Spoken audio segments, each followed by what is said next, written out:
The agreement with the league comes after 40 MLB players and staff tested positive for the coronavirus in recent days. Here's what we know. Players will report to spring training on July 1st. The regular season will start on July 23rd or 24th. Instead of a typical 162-game season, teams will play just 60 games. And the proposed schedule includes mostly divisional play to mitigate team travel. Beyond baseball, other leagues have made moves to get back to the game. The 2019-2020 NBA season will restart July 30th in Orlando, Florida. And the National Hockey League is moving forward with a multi-tiered plan to restart its 2019-2020 season. Qualifying rounds for the Stanley Cup tournament kick off on July 30th. We explore the many changes in the world of sports now with John Feinstein, a sports writer and author who follows all of this closely, and he joins us now. Welcome back to the Newshour, John. Let's talk first about baseball. There was a very public volley of proposals and bickering back and forth in baseball between the players and the league. What were some of the main sticking points there, and how far does this agreement go to address those concerns? Well, Anna, basically, they never did agree.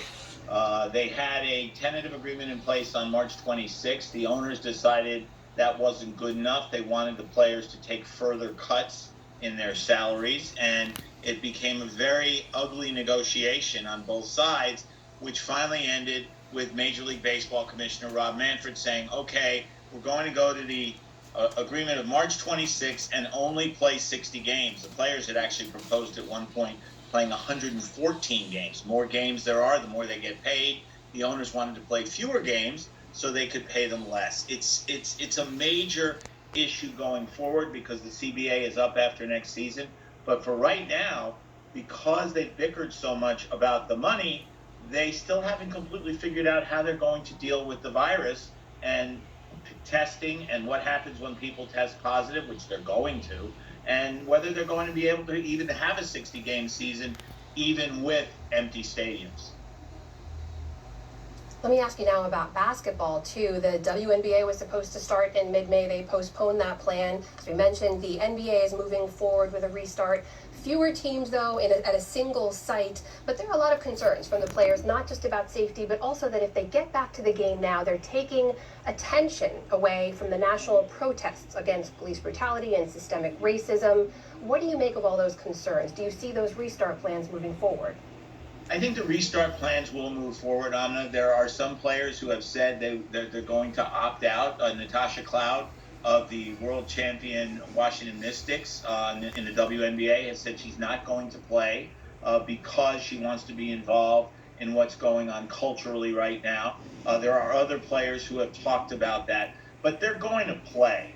They're going to play in one place. The NBA will be at Disney World in Orlando, Florida, which is right now in the middle of another outbreak.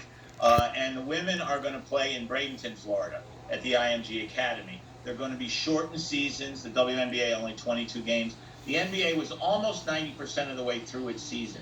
And rather than just say, okay, we're going to start with our playoffs, they're going to bring 22 teams instead of 16 to Orlando for one reason, Amna, and that reason is that Zion Williamson would not have been on a team, the New Orleans Pelicans, that qualified for the playoffs. They want to get him on ESPN as many times as possible. That's why we're going to see the end of the regular season before they start the playoffs.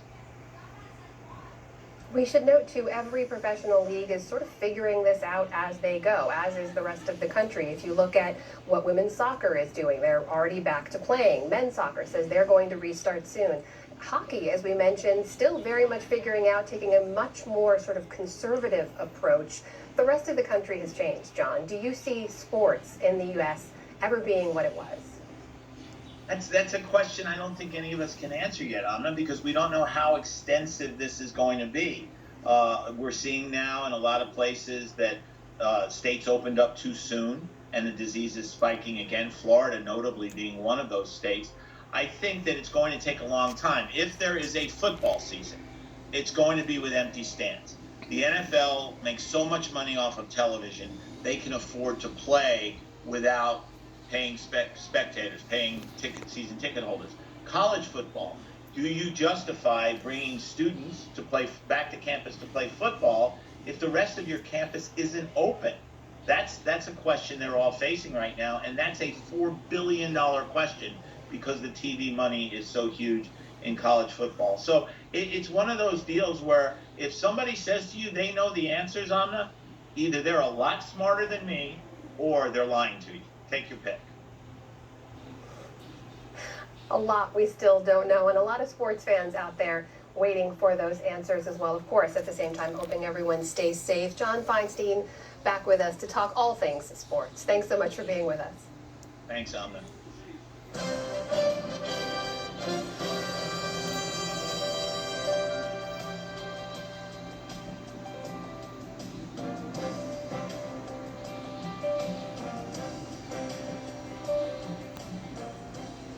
As the pandemic wears